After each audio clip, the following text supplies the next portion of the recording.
నమస్కారం. నేను మీ Sai Srinivas, nutrition advisor from Wellsons community for the management of diabetes, thyroid, obesity, PCOD, PCOS, infertility issues and many other gut health conditions. So ఈ రోజు topic వచ్చి diabetes. అసలు ఏంటి ఈ డయాబెటీస్ అంటే, ఎందుకు ఇంతమంది ఫేస్ చేస్తున్నారు? ఇళ్లల్లో ఉండేటటువంటి వాళ్ళు, నార్మల్ ఫుడ్ తినే వాళ్ళు, ఈవెన్ కొంతమంది అంటూ ఉంటారు, మేము అసలు నాన్ వెజ్ కూడా తినాం, అయినా సరే మాకు ఎందుకు వస్తుంది? మేము అసలు బయటని ఎప్పుడు లైఫ్ లో తినదే లేదు, అయినా సరే మాకు డయాబెటీస్ ఉంది. ప్రతి ముగ్గురులో ఇద్దరికి డయాబెటీస్ ఉన్నది. ఒకరికి తెలుసు, ఇంకొకరు ప్రీ డయాబెటిక్ లోనో వాళ్ళకి తెలియకుండా ఉన్నారు. లేదా ఇంకొక మూడో వ్యక్తి అయితే they are about to come. So ఒక స్టాటిస్టిక్స్ ప్రకారం out of 100, 73% people either pre diabetic or diabetic లో ఉన్నారు. సో అంటే మిగతా 27 పీపులే దే ఆర్ వెయిటింగ్ ఇంకా యాక్చువల్లీ, రైట్? సో ఎందుకు అసలు డయాబెటీస్ రావడానికి రూట్ కాజ్ ఏంటి? ఇదంతా మనం ఒక పీపీటీ రూపంలో షేర్ చేస్తా, అక్కడ మనం తెలుసుకుందాం క్విక్ గా, జస్ట్ ఒక 10 minutes లో, రైట్? యా. సో ఇక్కడ కానీ మనం చూసినట్లయితే, one second. Yeah. So this is what all diabetes is about. Okay. So diabetes reversal, అసలు నిజంగా డయాబెటీస్ అనేది రివర్సల్ అవుతుందా? నిజమా? మరి మా డాక్టర్ దగ్గరికి వెళ్తే నేను డయాబెటీస్ వచ్చిందంటే టాబ్లెట్స్ వాడుకోవాలండి, ఇట్స్ లైఫ్ లాంగ్ కండిషన్ అండి, ఇది తగ్గదండి అన్నారు. మరి మీరేంటి 4 months లో తగ్గుతుంది అన్నారు అనేసి అనుకుంటున్నారా? 1 minute. ఓకే, దీని గురించి డిస్కస్ చేద్దాం. కాల్ లాస్ట్ లో మీరే చెప్తారు నిజంగా డయాబెటీస్ అనేది కండిషనా, లేకపోతే డయాబెటీస్ అనేది ఒక డిసీజా? Let's discuss. Okay. Yeah. So one second.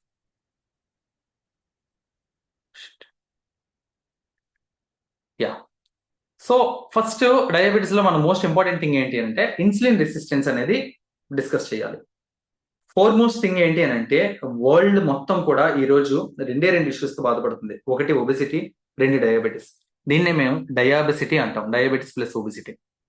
So some times obesity వల్ల డయాబెటీస్ వచ్చి ఉండొచ్చు, సమ్ టైమ్స్ డయాబెటీస్ వల్ల ఒబిసిటీ వచ్చి ఉండొచ్చు, కొలెస్ట్రాల్ లెవెల్స్ పెరగడం కానీ, వెయిట్ పెరగడం కానీ అవుతూనే ఉంటారు. మీరు చూసినట్లయితే ఎవ్రీ డయాబెటిక్ పేషెంట్ కూడా వాళ్ళు సంవత్సరాలు మందులు వాడుతూనే ఉంటారు, డైలీ వేస్తూనే ఉంటారు, బట్ స్టిల్ వాళ్ళ బాడీ అలా అలా అలా అలా లావ్ అయిపోతూ ఉంటారు, పొట్ట పెరిగిపోతుంటుంది, అండ్ వాళ్ళకే తెలియకుండా వాళ్ళు నీరసం అయిపోతూ ఉంటారు, కళ్ళు పాడైపోతుంటాయి. అవన్నీ డిస్కస్ చేద్దాం మనం. ఓకే. అంటే కళ్ళు పాడైపోవడం అంటే డయాబెటిక్ రెటినోపతి అంటాం, డయాబెటిక్ న్యూరోపతి అంటాం, బ్రెయిన్ ఇష్యూస్ వచ్చేస్తున్నాయి. At the same time heart, world లో డయాబెటీస్ పేషెంట్స్ 100కి out of 100, 67 people heart attack తోటే చనిపోతున్నారు. అంటే డయాబెటిక్ పర్సన్స్ కి హార్ట్ అటాక్ వచ్చే ఛాన్సెస్ చాలా ఎక్కువ. అలాగే వాళ్ళకి ఇంకా కిడ్నీస్ పోతున్నాయి, చాలా ఎక్కువగా మనం వింటూ ఉంటాం, లివర్ పోతూ ఉంటుంది. At the same time diabetic foot ulcers అంటాం. అంటే వరల్డ్ లో 100 యాంపిటేషన్స్ జరిగితే ఫర్ ఎగ్జాంపుల్ కి, అందులో ఆ యాంపిటేషన్స్ లో లెగ్ యాంపిటేషన్స్, ఫుట్ యాంపిటేషన్స్, అందులో out of 100, 60 people, okay, around 60 to 62 people only diabetic వాళ్ళకి జరుగుతుంది. సో అసలు ఎందుకు ఇదంతా అంటే ఫస్ట్ బేసిక్ సైన్స్ అనేది అర్థం చేసుకున్నాం. ఓకే. మన బాడీలో, మన ప్యాంక్రియాస్ లో ఇన్సులిన్ అనేటటువంటి సెల్ ఒకటి ఉంటుంది. ఇన్సులిన్ అనేటటువంటి ఒక హార్మోన్ ఉంటుంది. అది ప్యాంక్రియాస్ లో ఉండేటటువంటి బీటా అనే సెల్స్ నుంచి వస్తుంది. అంటే ఇంకా ఉంటుంది, ఆల్ఫా సెల్ ఒకటి, బీటా సెల్ ఒకటి, మేజర్ గా మనం డిస్కస్ చేసేది. అందులో బీటా సెల్ నుంచి ఇన్సులిన్ అనే హార్మోన్ వస్తుంది. మీరు ఫుడ్ తీసుకున్నారు, ఇన్సులిన్ అనే హార్మోన్ వచ్చింది, మీరు ఇచ్చిన ఫుడ్ ని బ్రేక్ డౌన్ చేస్తుంది, ఆ ఫుడ్ ని గ్లూకోజ్ రూపంలో మార్చి మన బాడీకి కావాల్సిన ఎనర్జీ అనేది ప్రొడ్యూస్ చేస్తూ ఉంటుంది. ఇప్పుడు మీకు ఎంత ఎనర్జీ కావాలో అంతే ఫుడ్ తిన్నారనుకోండి, ఓకే. అంతకన్నా ఎక్స్ట్రా తిన్నారనుకోండి, ఇప్పుడు ఎంత ఫుడ్ కావాలి, ఎంత ఎనర్జీ కావాలి, ఇంతే తిన్నారు, ప్రాబ్లం లేదు. కానీ మీకు కావాల్సిన ఎనర్జీ ఎంత, రోజు మీరు తెల్లవారు లేచిన దగ్గర నుంచి నైట్ వరకు చేసుకోవాల్సిన పనులకి, మీ మెటబాలిజం బట్టి, మీ వర్కింగ్ స్టైల్ బట్టి, ఇప్పుడు మీరు ఇచ్చే ఫుడ్ ఇక్కడ ఉంది. ఈ ఎక్స్ట్రా ఏదైతే ఉందో దీన్ని బాడీ ఏం చేస్తుందనంటే స్టోర్ చేసి పెట్టుకుంటుంది. ఎందుకంటే పాపం వీడికి ఇంకా ఎక్స్ట్రా ఇస్తున్నాడంటే నైట్కో లేకపోతే మళ్ళీ ఫుడ్ దొరకని ఇస్తున్నాడేమో, ఫ్యాట్ రూపంలో మార్చి ఎప్పుడు అవసరమైతే అప్పుడు ఇద్దామని పక్కన పెట్టుకుంటుంది. ఈ పక్కన పెట్టుకునే ప్రాసెస్ మనం ప్రతిరోజు ఎక్స్ట్రా ఇస్తూ ఉంటే ఆ ఎక్స్ట్రా అంతటిని కూడా మన బాడీలో సెల్స్ ఏవైతే ఉంటాయో సెల్స్ లో స్టోర్ చేస్తూ ఉంటుంది. ఒక స్టేజ్ వచ్చేసరికి మన ఇంట్లో అల్మరాలు, కబోర్డ్లు నిండిపోయినట్టు ఈ సెల్స్ కూడా నిండిపోతాయి. ఓకే. ఈ సెల్స్ నిండిపోయిన తర్వాత బాడీ ఏం చేస్తుందంటే, ఆ సెల్స్ అన్ని ఏం చెప్తాయంటే, ఇన్సులిన్ అనేటటువంటి హార్మోన్ యొక్క చెప్పిన మాట అవి వినవు. ఓకే. మేము ఆల్రెడీ ఫిల్ అయిపోయి ఉన్నాం, మా దగ్గర జాగా లేదు, మేము తీసుకోమని చెప్పి ఇన్నాళ్ళు ఇన్సులిన్ ఇచ్చింది ఏదైతే తీసుకుని సెల్ లోపల దాచుకుంటుందో ఫ్యాట్ రూపంలో, అది తీసుకోవడం మానేస్తుంది. ఇప్పుడు ఈ మానేసినప్పుడు ఆల్రెడీ ఫ్యాట్ కింద కన్వర్ట్ అయిపోయింది మన గ్లూకోజ్ అనేది. ఇది మోషన్ రూపంలోనే, యూరిన్ రూపంలోనే బయటకు పోతే బాగున్నాం, అలా పోదు. అది ఏం చేస్తుందనంటే సెల్స్ లోపల ఇన్నాళ్ళు దాచినటువంటి తీసి సెల్స్ బయట రకరకాల ఆర్గాన్స్ మీద, హార్ట్ మీద, లివర్ మీద, లేకపోతే మన బెల్లీ ఫ్యాట్ మీద, బెల్లీ అని, థైస్ అని రకరకాల ఏరియాస్ లో మగవాళ్ళకైతే టెస్టోస్టెరాన్ హార్మోన్ యొక్క సెంట్రిఫ్యూగల్ ఫోర్స్ వల్ల స్టమక్ బెల్లీ ఫ్యాట్ అనేది ముందు పెరుగుతుంది. అదే ఆడవాళ్ళకైతే బాడీ అంతా ప్రొజెస్ట్రాన్ హార్మోన్ యొక్క వర్కింగ్ కండిషన్ వల్ల ఒకేలా పెరుగుతూ ఉంటారు. అందుకే మీరు ఎప్పుడైనా చూస్తే మగాళ్ళు ఐడియల్ గా ఉన్నట్టుంటారు కానీ పొట్ట ఒకటి ఎక్కువ ఉన్నట్టు కనిపిస్తుంది. ఆడవాళ్ళు ఒక అన్ని పార్ట్స్ లోని ఫ్యాట్ డిపాజిట్ అవ్వడం మనం చూస్తాం, రైట్? సో ఇప్పుడు ఇది బేసిక్ గా జరుగుతున్నది.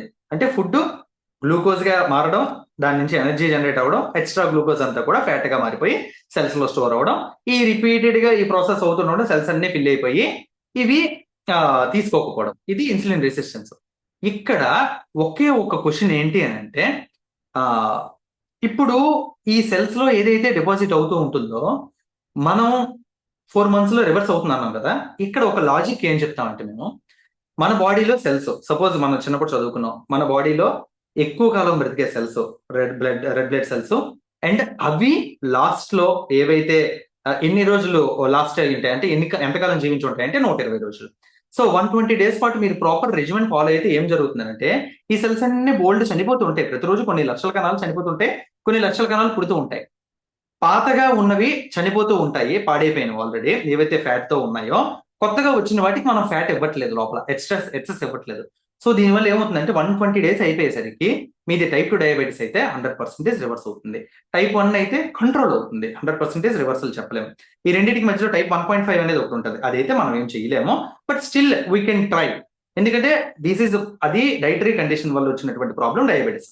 సో డైటరీ చేంజెస్ తోటే మనం దాన్ని మామూలులోకి తీసుకురావాలి, రివర్స్ చేయగలం. ఓకే, సో ఇది జనరల్ గా మేము రికమెండ్ చేసేది. ఇప్పుడు ఒకవేళ లేదు ఇలాగే ఉంది, నాకు టాబ్లెట్ వేస్తాను, నాకు బాగానే ఉంది కదా అని మీరు అనుకుంటే, ఏ ప్రాబ్లమ్స్ వస్తున్నాయి?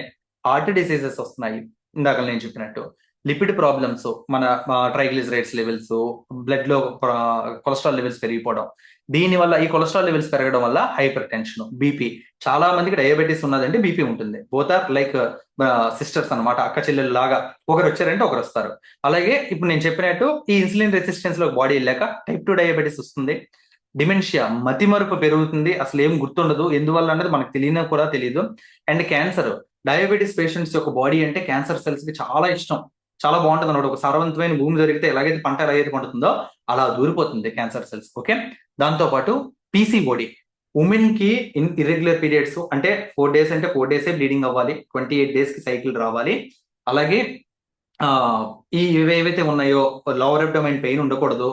అట్ ద సేమ్ టైము చాలా చాలా ఏవైతే మనకి డ్యూరింగ్ మెన్స్ట్రుయేషన్ ఏవైతే ప్రాబ్లమ్స్ ఫేస్ చేస్తారో అవన్నీ వాటికి ముఖ్య కారణం ఏదైతే ఉందో ఇదనమాట, ఈ పీసీఓడి అనేటటువంటి ఇష్యూ. Okay, yeah. సో ఇంకా 1 second.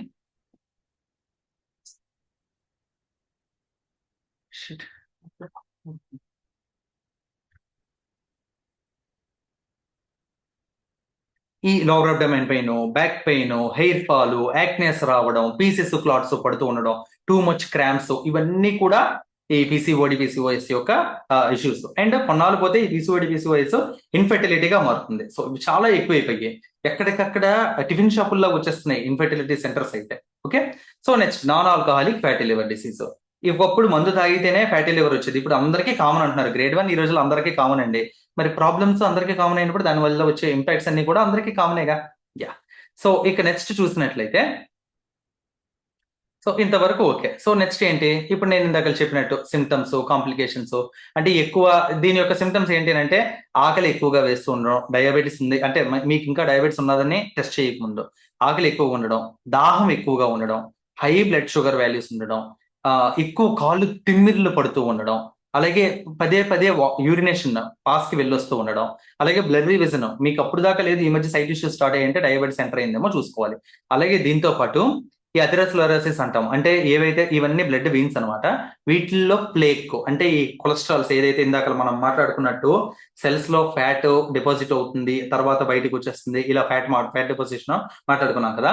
ఈ ఫ్యాట్ అంతా కూడా ఏదైతే వెయిన్స్ లో ఉంటుందో, ఈ ఫ్యాట్ అంతా కూడా మన బ్లడ్ వెయిన్స్ లో ఒక వాటర్ పైప్ లోపల నాచు పేరుకుపోతే ఎలాగైతే వాటర్ వెళ్ళడానికి వాటర్ దార్ ఎలాగైతే తగ్గిపోతుందో అలాగా మన బ్లడ్ ఫ్లోని ఆపుతుంది. అలాంటి కండిషన్ లోని బీపీ అనేది వస్తూ ఉంటుంది. సో ఇది జనరల్. దీనివల్ల హార్ట్ అటాక్స్, బ్రెయిన్ స్ట్రోక్స్, అంటే ఒక నానో సెకండ్ పాటు మీకు బ్రెయిన్ కి బ్లడ్ ఫ్లో కానీ ఆగినట్లయితే మీకు బ్రెయిన్ స్ట్రోక్ వచ్చే అవకాశం, అలాగే హార్ట్ అటాక్స్ వచ్చే అవకాశం ఉంటుంది. రైట్. సో ఇప్పుడు ఓకే, ఇదంతా బాగానే ఉంది. కన్వెన్షనల్ ట్రీట్మెంట్స్ ఏం జరుగుతున్నాయి అని అంటే ఈ డయోనిల్ అనో, మెట్ఫార్మిన్ అనో, మిగిల్టాల్ అనో, ఇన్సులిన్ షాట్స్ అనో, గ్లైసమిట్ అనో, సో రకరకాలవన్నీ ఇస్తుంటారు. అల్టిమేట్లీ ఇవన్నీ ఏం చేస్తాయంటే మీ బ్లడ్ లో ఉండే షుగర్ ని తీసి బయట ఫ్యాట్ రూపంలో మార్చేసి పడేస్తాయి. ఇవి ఎక్కడ పడేస్తాయి? బాడీలోనే పడేస్తాయి. ఓకే. ఎక్కడో మనకి మళ్ళీ ఇందాకలాగా యూరినేషన్ లోనో మోషన్ లోనో వెళ్ళిపోతే బాగున్నాను కదా, అలా వెళ్ళవు. సో ఇప్పుడు షుగర్ అంటే ఓన్లీ బ్లడ్ లోనే ఉంటుందా? బయట ఉన్న దాని పరిస్థితి ఏంటి? సో ఇక్కడ మనం అర్థం చేసుకోవాల్సింది ఏంటి అంటే, సో వీటన్నిటిని కారణం ఏంటి? మనం ఎక్కువగా తినడం. అది తినడంలో కూడా మన బాడీకి తగ్గట్టు ఏమేమి కావాలో అవన్నీ ఇస్తున్నావా? మన బాడీకి protein, fibre, fat, carbs, vitamins and minerals, water కావాలి. మనం ఎక్కువగా మీరు చూడండి, మనం ఎక్కువ ఇచ్చేవన్నీ ఏమి ఇస్తాం మనం? ఆబ్వియస్లీ ఎక్కువ కార్బ్సే కదా. తెల్లారి నుంచి రాత్రి వరకు మనం తిన్నవన్నీ చూసినట్లయితే ఆల్ వైట్ కలర్ లో ఉన్నవన్నీ కార్బ్స్ కింద చెప్పుకోవచ్చు. ఓకే. యా. సో ఇప్పుడు ఇది మొత్తం ఓవరాల్ గా మనకున్నటువంటి ప్రాబ్లమ్స్. సో ఇప్పుడు ఫైనల్ గా ఎలా రివర్స్ అవుతుంది అన్నది మనం చెప్పుకోవాలి అని అంటే, యా, సో ఫస్ట్ అయితే మీకు కానీ డయాబెటీస్ ఎప్పటి నుంచో ఉన్నట్లయితే ఫస్ట్ మీ HbA1c లాస్ట్ 3 months యావరేజ్, మీ హెమోగ్లోబిన్ కి షుగర్ మాలిక్యూల్స్ అతుక్కుని ఉంటాయి. ఆ వాల్యూస్ ఎలాగున్నాయి? కొంతమంది అంటారు మాకు తినక ముందు తిన్న తర్వాత బాగానే ఉందని, కానీ మనకి 3 months యావరేజ్ అనేది ఇంపార్టెంట్. తినక ముందు తిన్న తర్వాత ముందు రోజు మీ తిన్న ఫుడ్ ని బట్టి ఆధారపడి ఉంటుంది. పొరపాటు ముందు రోజు ఉపవాసం ఉండుంటే, right. Yeah. So next lipid profile. Already diabetes వల్ల మీ దాంట్లో కొలెస్ట్రాల్స్ ఏమైనా పెరిగిపోయి ఉన్నాయా? అలా పెరిగిపోయి ఉంటే మీరు కొన్ని ఫుడ్స్ అవాయిడ్ చేయాలి. అవి ఏవన్నది మేము మీకు రికమెండ్ చేస్తాం. అట్ ద సేమ్ టైమ్ మీరు ఓవర్ వెయిట్ అవ్వడానికి థైరాయిడ్ కూడా one of the reason. Metabolic syndrome లోకి బాడీ వెళ్ళినప్పుడు, అప్పుడు స్టార్టింగ్ అయినప్పుడు మెటబాలిక్ డిసీజ్ అంటే మన మెటబాలిజం అంతా చూసే థైరాయిడ్. సో థైరాయిడ్ ఇష్యూస్ కూడా వచ్చే ప్రమాదం ఉంది. At the same time creatinine values already diabetes మీకు తెలియకుండా ఉన్నప్పుడు లోపల క్రియాటినైన్ వాల్యూస్ ఏమైనా పాడయ్యాయి అంటే మీరు తిన్నటువంటి ఫుడ్ లోంచి ప్రాసెస్ అయిన తర్వాత బ్లడ్, యూరిన్ ప్యూరిఫై అయిన తర్వాత ఆ ప్యూరిఫై అయ్యి బయటకు వచ్చినటువంటి బ్లడ్ లోని, యూరిన్ లోని వేస్టేజ్ ఎక్కువ ఉందా, తక్కువ ఉందా, అది ఎలాగా, మీరు ఇచ్చినటువంటి ప్రోటీన్ బాడీ ఎలా అబ్జర్వ్ చేస్తుంది, ఇవన్నీ కూడా మనకి creatinine and uric acid levels నుంచి తెలుస్తాయి. At the same time haemoglobin levels already మీకు ఎనీమియాలోకి వెళ్ళిపోయింది ఆ బాడీ. ఎందుకంటే డయాబెటీస్ లోకి వెళ్ళిన తర్వాత మన గట్ యొక్క అబ్జార్ప్షన్ తగ్గి మీరు తీసుకునేటువంటి ఫుడ్ లోంచి ప్రాపర్ ఐరన్ అబ్జార్బ్ అవ్వట్లేదు. మీరు ఐరన్ అబ్జార్బ్ అయ్యి మీ బాడీలో స్టోర్ అయ్యి ఉంటే వైటమిన్ సి ప్రాపర్ గా ఇవ్వాలి. సో రకరకాలు ఉంటాయి ఇలాగా. సో ఇలాంటివి ఏమైనా ఉన్నాయా? సో ఈ టెస్టులు కానీ రిపోర్ట్లు మాకు చెప్పినట్లయితే డెఫినెట్లీ మీకు ఒక పాజిటివ్ మెంటల్ యాటిట్యూడ్ తో మీరు ఉండేలా చూస్తూ అడెక్వేట్ రెస్ట్ తీసుకోవడంలో నిద్ర ఇష్యూ చాలా మందికి ఉంటుంది. ఆ నిద్ర ఇష్యూని ఎంత ఈజీగా సాల్వ్ చేయొచ్చు. మా డైట్ లోకి వచ్చిన తర్వాత ఫస్ట్ 20 days లోనే నిద్ర ఇష్యూ ఎగిరిపోతుంది. సంవత్సరాల తరబడి ఉన్నది కూడా. అలాగే మీకు ఎక్సర్సైజెస్ కూడా మీ బాడీ ఉన్నటువంటి కండిషన్ కి ఎలాంటి ఎక్సర్సైజెస్ చేయాలో మేము గైడ్ చేస్తాం. ఎక్సర్సైజెస్ చేసి డయాబెటీస్ తగ్గడం, వెయిట్ తగ్గడం అవి జరగని పనులు. ఓకే. ఎక్సర్సైజ్ అనేది దేనికనంటే మీ బాడీని మంచి ఫిట్ గా ఉంచుకోవడానికి, స్కిన్ ఎవర్ గ్లోగా ఉండడానికి, రెసిస్టెన్స్ పవర్ ని పెంచుకోవడానికి, వీటన్నిటికి ఎక్సర్సైజెస్ బ్యాడ్ అని చెప్పట్లే. ఎక్సర్సైజెస్ ఇంపార్టెంట్, కానీ ఎక్సర్సైజెస్ ఓన్లీ సొల్యూషన్ కాదు. ఓకే. అలాగే మీ ఫుడ్ లో తీసుకునేటటువంటి చేంజెస్ వల్ల పెరిగినటువంటి ట్రైగ్లిసరైడ్స్ మరియు HDL యొక్క రేషియో గ్రేటర్ దెన్ 2.0 ఉంటే ఆల్రెడీ మెటబాలిక్ సిండ్రోమ్ అనేది స్టార్ట్ అయిపోయిందని మనం చెప్పుకోవచ్చు. అండ్ ఈ last point food and nutrition గురించి కంప్లీట్లీ మేము కేర్ తీసుకుంటాం. 4 months మీకు ప్రాపర్ గా ఎప్పుడైతే ఫుడ్ న్యూట్రిషన్ పరంగా, అలాగే మిగతావన్నీ కూడా మేము ఎప్పుడైతే గైడ్ చేస్తామో మీది టైప్ 2 డయాబెటీస్ అయితే 100% 4 months లో రివర్స్ అవుతుంది. సో దీంతో పాటు నేను మీకు మా యాప్ లింక్ అనేది పంపిస్తా. సో దాంట్లో రిజిస్టర్ అయ్యి మీకున్నటువంటి ఇష్యూస్ అన్ని అక్కడ ఇది చేస్తూ అక్కడే కన్సల్టేషన్ తీసుకుని 4 months ఇండియాలోనే one of the best app మాది. సో దాని ద్వారా మీకు ట్రాకింగ్ అనేది చేస్తాం. So with all these things we're going to make you free or controlled from diabetes. Okay. So this is what completely we're about. And simple గా చెప్తానండి, నా diabetes reverse అయింది. నా దగ్గర ఇప్పటికీ 76 మంది డయాబెటీస్ క్లయింట్స్ డయాబెటీస్ రివర్స్ చేసుకున్నారు. So definitely అది టైప్ 1 అయినా టైప్ 2 అయినా, టైప్ 2 అయితే 100% రివర్స్ అవుతుంది. టైప్ 1 అయితే మనం కంట్రోల్ చేయొచ్చు, ఫుల్ గా రివర్స్ చేయలేకపోయినా. Okay. So no worries, definitely you're in safe hands. And as per WHO and AD American diabetes association వాళ్ళ ప్రకారం డయాబెటీస్ అనేది డిసీజే కాదు, ఇట్ ఈస్ ఏ కండిషన్. మరి డాక్టర్స్ ఎందుకు అలాగ అంటారు? ఎవరు వాళ్ళ పాకెట్ మనీని పాకెట్ ఫిల్ అవుతుంటే ఎవరు వద్దంటారు చెప్పండి. ఓకే. ఇప్పుడు నా దగ్గర 76 మంది డైవర్స్ రివర్స్ అయ్యి థ్యాంక్ యూ అని నాకు గ్రాటిట్యూడ్ చూపించారు. ఎంతమంది డాక్టర్స్ కి డాక్టర్ గారు మీ వల్ల మా డయాబెటిస్ రివర్స్ అయిందని ఎవరైనా చెప్పడం కానీ ఎందుకు మీ డయాబెటిస్ రివర్స్ అయిందా, మీకేమైనా ఇదైందా? ఓకే, ఫస్ట్ ఒక టాబ్లెట్ తో స్టార్ట్ చేస్తారు, సరిపోవట్లేదని 2 వేస్తారు, 2 సరిపోవట్లేదు 3 వేస్తారు, అది కూడా సరిపోతే ఇన్సులిన్ షార్ట్స్ వేస్తారు. మరి ఈ ప్రాసెస్ లో వీటి వల్ల కొలెస్ట్రాల్ లెవెల్స్ పెరుగుతూ ఉంటాయి, ఒక ఆర్గాన్ డ్యామేజ్ అవుతుంటుంది, కళ్ళు, కిడ్నీలు, లివర్, కాళ్ళు, గుండె అన్ని, బ్రెయిన్ అన్ని పోతున్నాయి ఇక్కడ. మరి ఇంకా ఏం వాళ్ళు బెటర్ గా ప్రివెంట్ చేసినట్టు, రైట్? సో లెట్స్ ఈ మిక్స్ అన్నిటిని వదిలేసి ఇమీడియట్లీ కన్సల్టేషన్ అనేది తీసుకోండి. I'm going to give you the best results for your diabetes person. Okay, thank you very much. Signing off. Thank you.